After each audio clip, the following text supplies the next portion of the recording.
What is going on, Zoodealio Nation? Hey. What's up, crew? Happy Zoo Year. Yeah, Yes, happy New Year to you. I love Already that. 2022. Happy Zoo Year. Happy 2022. So today we have what we believe is a super information-packed, awesome podcast for you guys to kick us off this year. We ended last year with some of the predictions and best, craziest things that happened in 2021. There's a lot of inside track things that are going off. I mean, I don't know about you guys. I was actually super shocked at how busy the market maintained and stayed all the way through December. Even the time off and even just where we're at right now, it's still like crazy buzzing. Inventory low, all that stuff. I know which we're going to be sprinkling in and sharing some knowledge on that today. It is a great time for residential real estate. That is Yes. for sure. And I think 2022 is going to be a pretty good year. That's the word on the street in so many arenas, right? Yep, we'll see. We'll see. Well, we have some interesting information. CoreLogic came out with their top performing markets for last year through November, and Phoenix is number one. Yeah, that's where we live. It's crazy. Yep. Yeah. Well, and it came out at wasn't it over 30% appreciation or something like that? Goodness. I got my 30% appreciation this year. Yeah.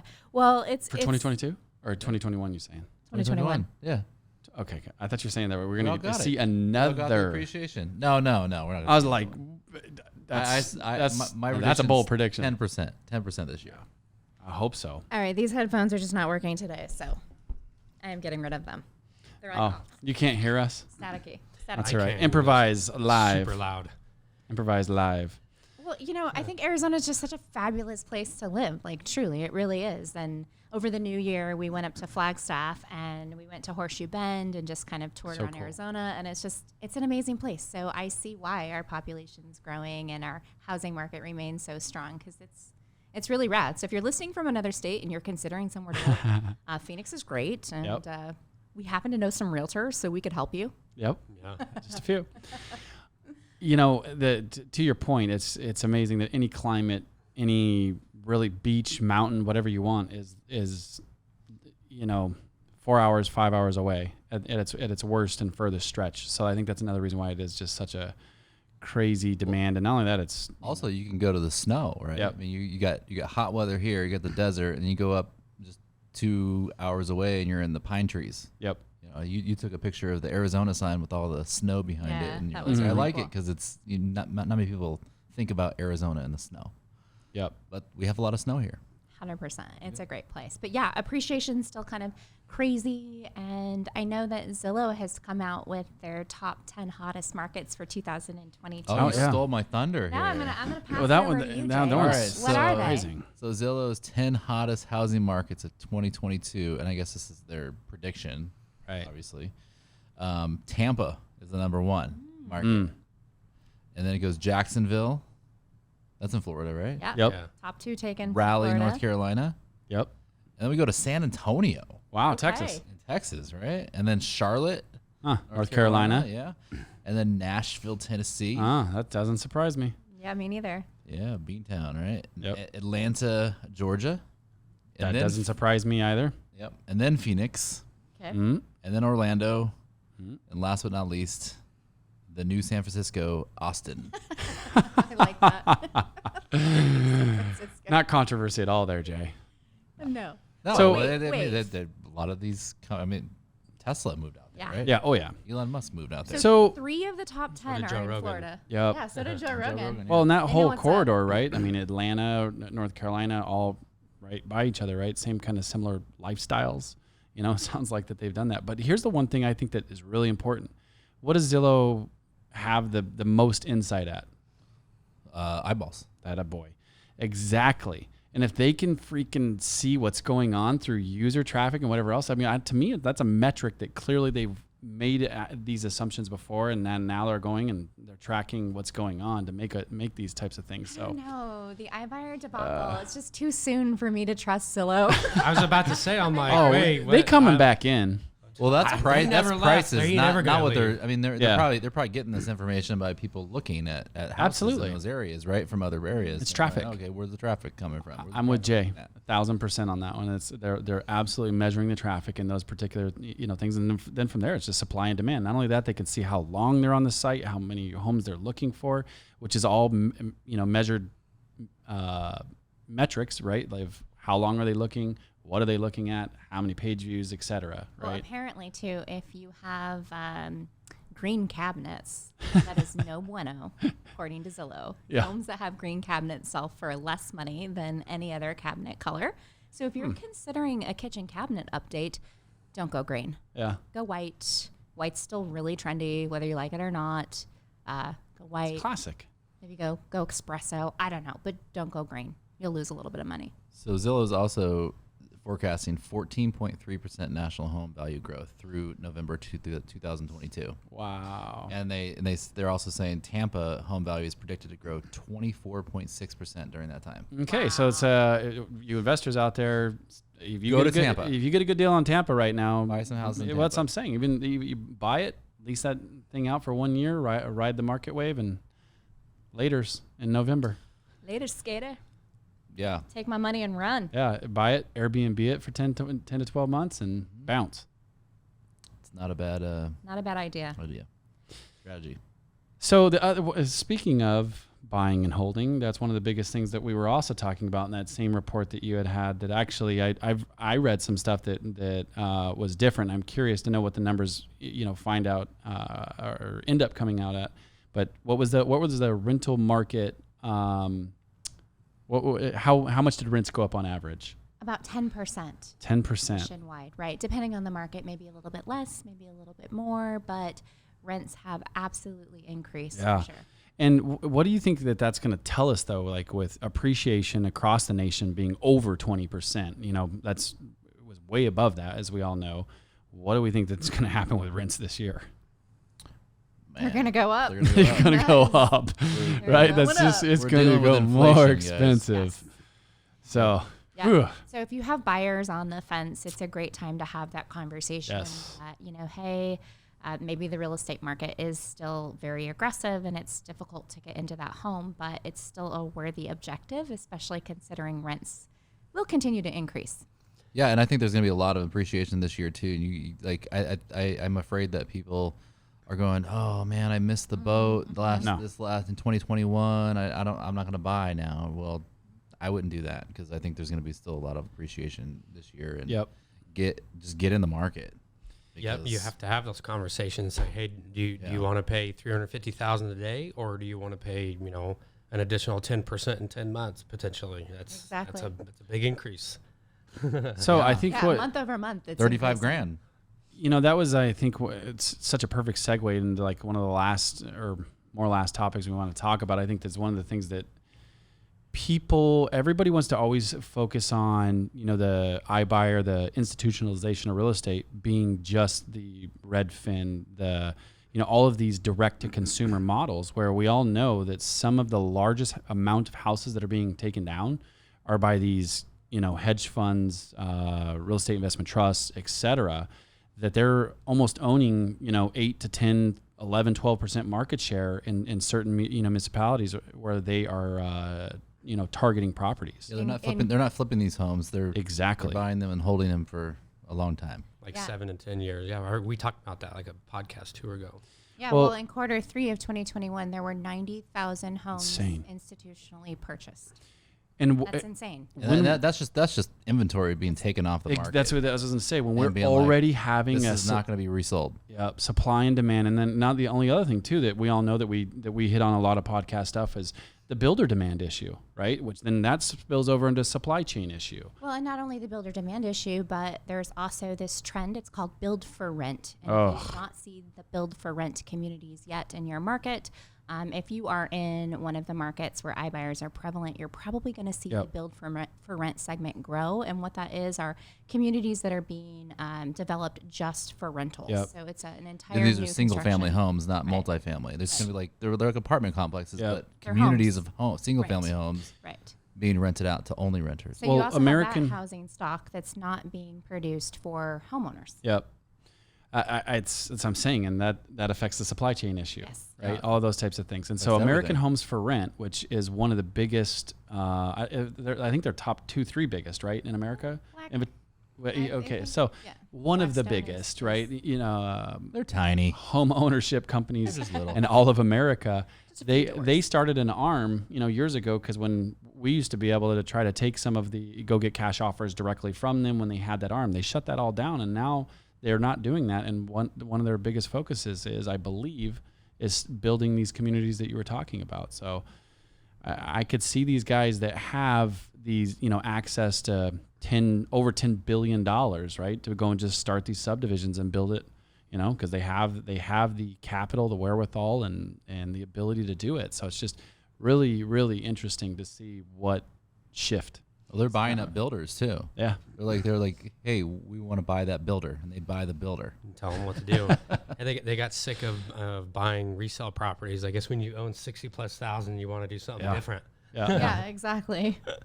Well, I think too that we also have this other trend that's happening, and that's with homeownership rates decreasing. Yeah.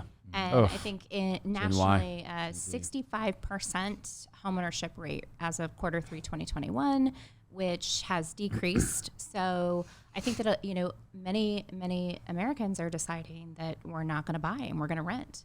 So it's a really interesting trend, and I hope it doesn't continue. I think as realtors, it's our job to promote and protect homeownership. And for anyone that is not a homeowner, it should be kind of like our passion to help them achieve that goal. Absolutely. I mean, commoditizing and institutionalizing real estate is, I'll call a duck a duck. It's an issue, right? Like with them gobbling up things the way they are. I mean, there's so many. I mean, there's a lot of good things. You can't bury your head in the sand, though. Right. You got to go in there and work. What is right? Yes. These institutional buyers, they want to buy homes, and that's what this is all about. Agreed. Zoodealio is all about, and we absolutely help these institutions buy these homes, buy the houses, because there's people that want that quick out. Yep. Right? Yeah, absolutely. I think let's talk about how realtors are going to be effective in 2022. Like I know we talk about this a lot, but it's important. And if you're listening and you're wondering, like, what's my business plan going to look like this year, and what do I need to do, and how do I get more listing inventory? How do I have a cutting edge value proposition? So let's talk a little bit about that. Sure.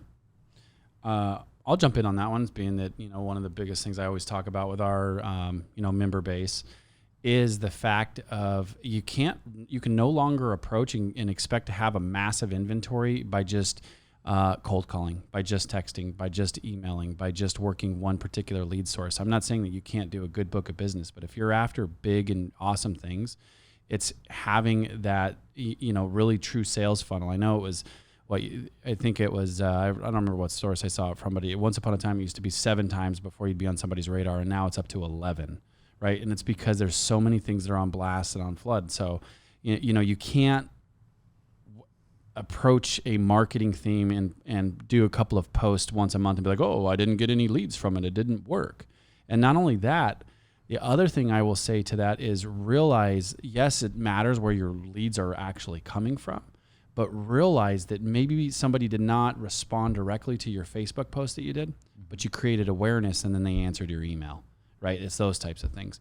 So, for me, like an initial pro tip on that is build a system, build a process, which do the work, and it works. Yeah, I mean, that's definitely part of the process, but I think it's way bigger than that at this point. I mean, regardless of being a part of, a Zoodealio, using a system like ours, the biggest thing you can do is figure out what these large institutional companies is not just the open door offer pads or these buy and hold investors. It's these other unique selling solutions. Find out what's in your marketplace and find out how you can align yourself with them, because that's how you're going to have a big advantage over other real estate agents in your marketplace and have better and more unique real estate conversations. That's how you'll stand out and get more business in the long run. Well, it's a true USP, right? Yeah, no, I agree. I mean, Keith just said something that I think is just really, it's real estate conversations. It comes down to how many real estate conversations are you having, and when you can have unique real estate conversations that nobody else is having, you're definitely going to elevate your positioning in your marketplace. So if you're curious what the unique value propositions we have for you in your market, you can reach out to Zoodealio at any time. We'll happily share with you the programs and the selling solutions and the cash offers that we have in your market. So hit us up. We are super happy to share. 100%. 100%. What do you got? Did you talk about this yet? Oh, yes. We wanted to talk about this. I mean, this is interesting. This is good. We're kind of on that train of like, what can realtors do this year to grow your business? And all of that, I agree with that Elliot and Keith were just saying. Do you have anything else to add before we talk about this? I don't know. No, I don't think so. I think I agree with all with what you guys are saying. It's have the selling propositions ready to go in your market, and I think sometimes agents they forget that these consumers are they know about these things, or they're hearing about these things. Yeah, they're out there looking. They're advertising these options, and you can do the same thing. So get out there and do it. Well, and the last thing I'll say before you guys jump in there is, if you really listen to what Keith and I both said, when you put those two together, that's the magic sauce, right? Like when you can lead with a unique value proposition and you're running it from a systematic sales approach, that's when we see our member base, when they take, the unique selling proposition of Zoodealio and run their business as a business, boom. Well, and you just follow the trends. I mean, it seems like about every 5 years we have a new trend. Now we're probably year number 2/3 on our trend, probably knocking on the door of the third year. I don't think inventory is ever going back up again at a super high level. Mm-hmm. I agree. And so that's where you have to figure out different ways to go about getting business. I was just having that conversation with one of our members a little bit ago, that I think the days of 120, 180 days on market are gone. Well, we've talked about that before. I mean, even before iBuyers, the market's just become more efficient, and sellers are just more aware of what marketing timeframes look like. But let's talk about something else that's kind of fascinating. So the Zillow iBuyer report came out where they kind of shared all of the iBuyer market share and all of the markets across the U.S., and Phoenix had a really high iBuyer market share. I can't remember the percentage. Does anyone know off the top of their head? 12%. 12%. Yep. Well, I'm calling BS on that. Here's why. Here's why. So last week, between New Year's and Christmas, it wasn't slow. It was actually busy at Zoodealio. But I took a little time and I started kind of researching what the iBuyer activity looks like in our market. So I pulled up Gilbert, Arizona, and I pulled up all of the active listings in Gilbert, Arizona. That's where we are, Gilbert. This was last Wednesday. That would be, what would that have been? The 29th? January 29th, or December 29th. I pulled up all of the active listings in Gilbert. There were 172. That's pretty low. Pretty low, I know, right? It's really low. For a population count of what that has? How many people are in Gilbert? Is it 250,000? A lot. Yeah, a lot. Let's go with a lot. We got 172 active listings for 250,000 people. Very low. Super low. So, but that wasn't what was so alarming to me. What was alarming to me is, as I went through one by one 172 listings and cross-referenced the tax records so that I could verify ownership of each of these 172 listings, what I discovered was that 87 of the 172 listings were owned by either Opendoor, OfferPad, or Zillow. Wow. That's like, what is that? I know. So Elliot's getting out his calculator. Give us the percentage. That's Elliot. like 50%, right? It's about 50%.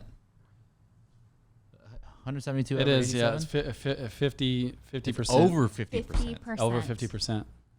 So iBuyer market share has definitely grown tremendously here. And, if you've not experienced this yet, or if you're starting to experience this, I'm telling you, your future is going to look a lot like 50% iBuyer market share. It just is. And so it is here. And we were one of the first ones. So it's only going to get. And our real estate's too expensive. That's exactly where I was going with it, Keith. The part that blows my mind about what we just heard there is Gilbert, Arizona is extremely educated, extremely high average household income, very expensive, and has 50% iBuyer market share. People want their Starbucks and they want it now. That's interesting. Convenience. Yes. Convenience. Yes. So Interesting. all the We more got that's reason, why we say Amazon trucks all over the place. Absolutely. all the more reason to hop on the Zoodealio train. I mean, I don't want this to be a plug about Zoodealio, this whole podcast, but the reality is that you kind of need to have this in your tool belt. It's no longer a luxury. It's like the IDX. You need it. Yep. Was it Craig Rowe? Who was the last one that said that said that about brokers are no longer needing to build this because now you can partner with these types of companies that are out there. Yep. I forget what Craig Rowe with Inman wrote an article about that, and yeah, absolutely. So I think there you have it. That's kind of the recap of what we see going on and what you can be doing, and we'd love to help you with your business and just help you have the most amazing 2022 ever. Super passionate about it. All right, I think that's it, guys. Yeah, thanks guys for tuning in. We will catch you on the next one, coming at you weekly with a podcast. Don't forget to subscribe.